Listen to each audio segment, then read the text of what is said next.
안녕하세요. 안녕하세요. 네, 어떤 문제로 전화 주셨나요?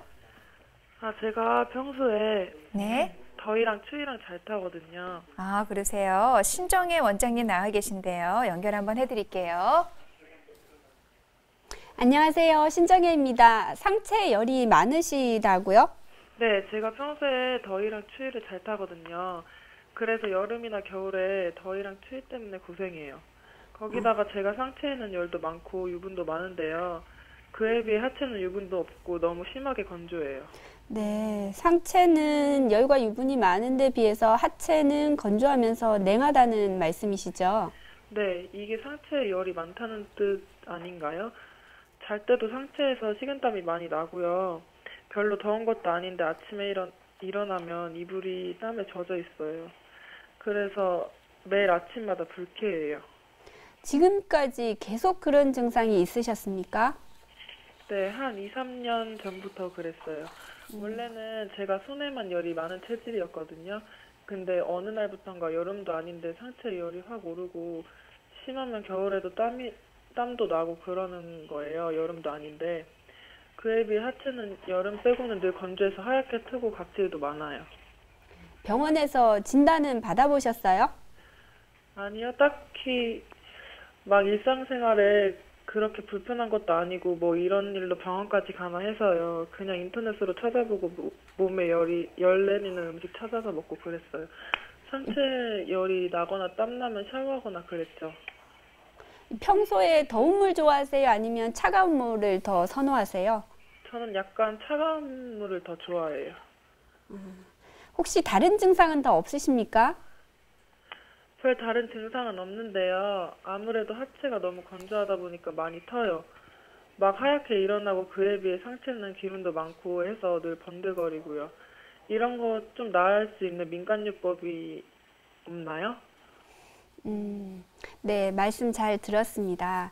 그 한방에서는 두한족열이라고 해서 이 머리는 차고 머리와 가슴은 차게 식히고 이 배꼽 아래에서부터 복부와 이 하체는 따뜻하게 해주는 것을 면역력이 강하다 혹은 또 생명력이 강하다라고 보고 있습니다. 이 더워진 혈액은 위로 올라가기가 쉽고 식혀진 혈액은 아래로 내려가기가 쉽기 때문에 하체가 따뜻하고 상체는 늘 식혀줘야지만 평균적으로 우리 몸의 혈액순환이 훨씬 더 잘 되고 또 생명력이 강하게 됩니다. 그래서 대부분 한방에서는 이런 거를 수승하광이라고 표현을 하는데요. 물은 아래로 내려가는데 오히려 거꾸로 상승해야 되고요. 강. 그래서 이 가슴에 있는 열 기운은 밑으로 내려주는 것이 좋다라고 이야기를 합니다. 지금 같은 증상은 사실 지금 상담을 주신 분이 나이가 20대이신데 대부분은 그 화병의 증상입니다. 그래서 나이가 좀 많이 드신 50대 이후라든지 혹은 또 폐경기를 앓고 있는 갱년기 여성분들이라든지 아니면 또 30, 40대에도 남편분이 바람을 피거나 혹은 또 결혼 생활에서 문제가 있거나 시어머니한테 스트레스를 받거나 하는 여성분들이 이 화병이 걸리면서 쉽게 나타날 수 있는 증상인데 지금 전화 주신 분 같은 경우에는 20대에 굉장히 일찍 이런 증상이 온 것 같습니다. 이러한 증상의 대부분의 원인은 반드시 그런 거는 아니지만 스트레스가 원인일 경우가 굉장히 많습니다. 그래서 최대한 스트레스를 덜 받는 것이 좋고 우리 몸에 있는 그 열기운을 아래로 배꼽 아래로 내려주고 대신에 이 가슴과 머리 부위는 많이 식혀주는 것이 좋습니다. 그래서 제가 가장 권해드리고 싶은 거는 반신욕입니다. 그래서 반신욕을 하면 배꼽 아래는 40도 이상의 따뜻한 물로 온도를 충분히 이렇게 주어서 따뜻하게 데워주고요. 또 습기가 건조함을 좀 가라앉힐 수 있을 것 같고요. 상체는 식혀주는 것이 좋습니다. 그래서 제가 저희 환자분들한테도 반신욕 하세요 라고 말씀을 드렸더니 우리 어머님들이 그 집에서 안 하시고 따뜻한 찜질방이나 목욕탕에 가셔서 반신욕을 하시는 경우가 있는데요. 이렇게 찜질방이나 목욕탕에 가셔서 반신욕을 하는 경우에는 상체를 식혀줄 수 있을 만한 그 충분한 차가움이 주변 환경이 조성이 안 되기 때문에 가급적이면 집에서 욕조를 활용을 하시되 최대한 창문을 열어서 내가 들이마시는 공기를 차갑게 해서 가슴 부위에서부터 머리 부위는 최대한 많이 식혀주시고요. 그리고 배꼽 아랫부분은 따뜻하게 해주는 것이 좋습니다. 그래서 가장 잘하는 반신욕이라고 이야기를 하면 겨울에 날씨가 굉장히 추울 때 창문을 열어놓고 물의 온도는 최대한 따뜻하게 해서 배꼽 아래 부위까지는 담궈 놓는 것이 가장 좋겠고요. 아니면은 노천 온천탕 같은 곳을 활용하셔도 괜찮습니다. 그래서 배꼽 아래 부위를 물 아래 담그면서 따뜻하게 하는 것만큼이나 중요한 것이 이 머리와 가슴을 식혀주는 겁니다. 그래서 우리 사례자분 같은 경우에는 상체 열을 최대한 많이 식혀줄 수 있도록 평소에 그 반신욕을 자주 매일 하실 수 있으시면 매일 하시는 것도 도움이 될 수 있을 것 같습니다. 그런데 선생님, 네. 이 얼굴에 열이 막 이렇게 오르는 거는 네. 왜 그런 건가요? 그냥 단순히 화병 때문에 그런가요?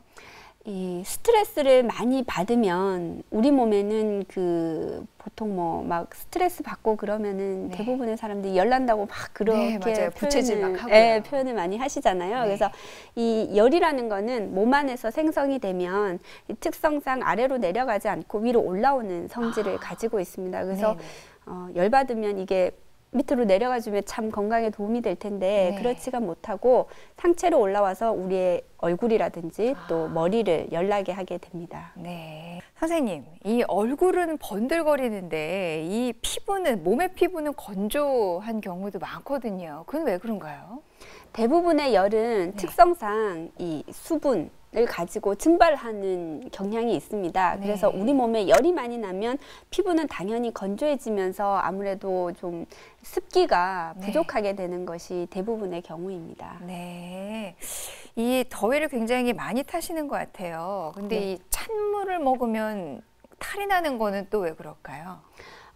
더위를 많이 탄다 혹은 한의원에 이제 또 저를 찾아오셔서 상담하시는 분들 중에 이 땀이 많이 난다라고 말씀하시는 분들이 그 열이 몸 안에 적절한 곳에 잘 분포가 되어져야 되는데 그렇지가 못하고 그러니까 오히려 가슴은 식혀주는 게 좋은데 가슴 부위에만 열이 몰려 있기 때문에 본인은 더운 체질이라고 생각을 하고 계시는 경우가 대부분이거든요. 근데 네. 진맥을 해보면 사실은 냉한 체질임에도 불구하고 다만 이 열기가 몸 안에 이제 가슴 부위에 이렇게 뭉쳐 있고 순환이 좀 잘 안 되다 보니까 몸은 냉한데 그 열기만 환자분이 느끼다 보니까 본인이 네. 이렇게 열이 많은 체질이다라고 느끼시는 경우가 많습니다. 그래서 보다 정확하게 진단을 해보면 이러한 분들은 속이 오히려 냉한 냉체질을 가지고 계시는 분들이 훨씬 더 많습니다. 네.